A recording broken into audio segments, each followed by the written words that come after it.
Hello, it's Nikki.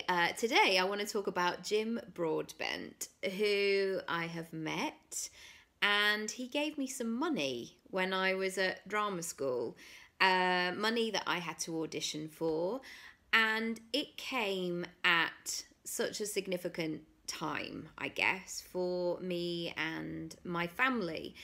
And I will be forever grateful to Jim. He knows because I wrote to him and thanked him personally. And it's also a really there's other things that kind of come from this conversation.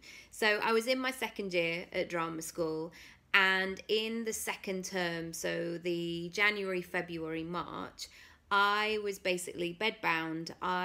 They suspected I had glandular fever, and in the end it didn't turn out to be that. I just had a really awful virus where I couldn't move, I couldn't get out of bed. It took me a long time to recover. And in that third term of the second year was that moment where I was like, right, next year I'm going out into the world. And I really started to shift my mindset. And I started to shift my mindset in terms of, I'm going to be ready for this. And I'm going to be ahead of the game. And how can I do that? And how can I do that in a really lovely way that I'm not all pushy and shoving other people out the way, like you would imagine a sort of catty drama school type situation. Like, how can I do it where I thrive and still remain a nice person? Anyway, this opportunity came up in the third term of the second year to audition, and there was some money in a scholarship that was available, and I won it. And I still remember that call that I gave to my parents, that I'd won that and that money would be sorted. And it was a very emotional time for our family at that stage. There was a lot going on that I'm not going to go into. And to be able to do that was a wonderful thing. And when I go out on my runs sometimes, I go quite near to my drama school, my old drama school. And I'm not a natural runner. I mean, that could be a limiting belief, but I kind of feel like it's true. I'm not a natural runner. I can sprint sometimes. I'm not Usain Bolt, clearly, but I'm all right. But what I can do is I can put my head in the game for things. So if I want to get better at something, I'll work really hard. And the funny thing is with running is it brings up all my stuff.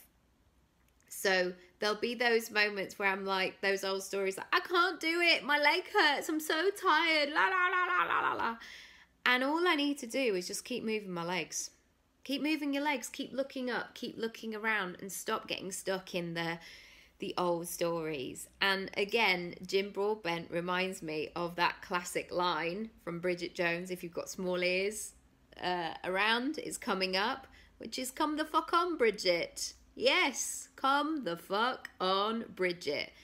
And I say that to myself as well. Like, if I want the thing, and if I'm going to do it, stop faffing. Just get on with it. And I'm not saying that I just switch my mindset and become dead inside, because my legs do hurt sometimes and I don't want to do it sometimes.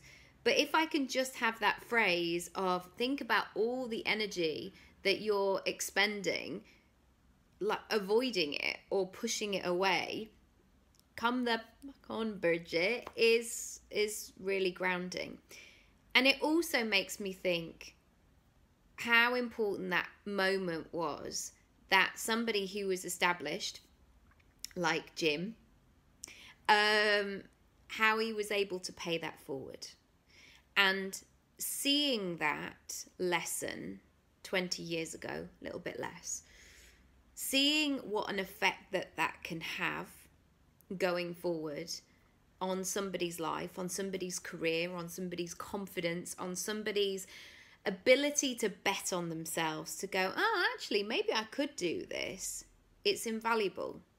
And I endeavour to do it in every part of my business. How can I pay this forward? How can I introduce that person to that person? How can I bring somebody up with me? How can I send the elevator down? I heard that phrase the other day and I was like, ooh, I like that. How can I send the elevator down so more people can rise up?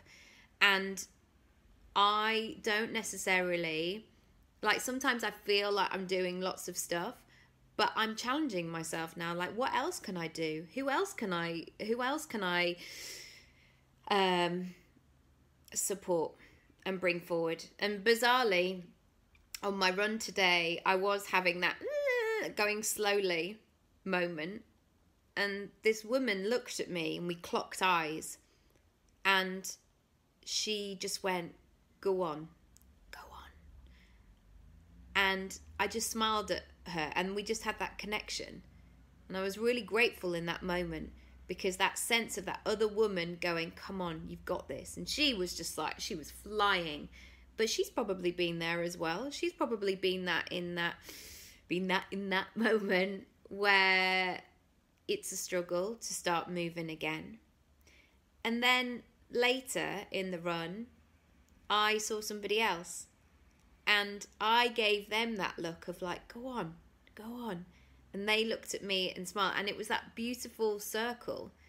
It was moving it forward and supporting people. And at times, it can be easy to just send a heart or one of those hands on a post. But what else are you doing? Are you really supporting your clients? Are you really sharing what they do? Could you do more? Could you help more small businesses? Could you give somebody that boost in a voice note that they're desperately needing? Could you share that post that they put their heart and soul in? I'm all for the heart, and it's a great thing, but what else does it mean? What else can you do with it? How can you expand that conversation? I know I will be thinking about how I can do that too.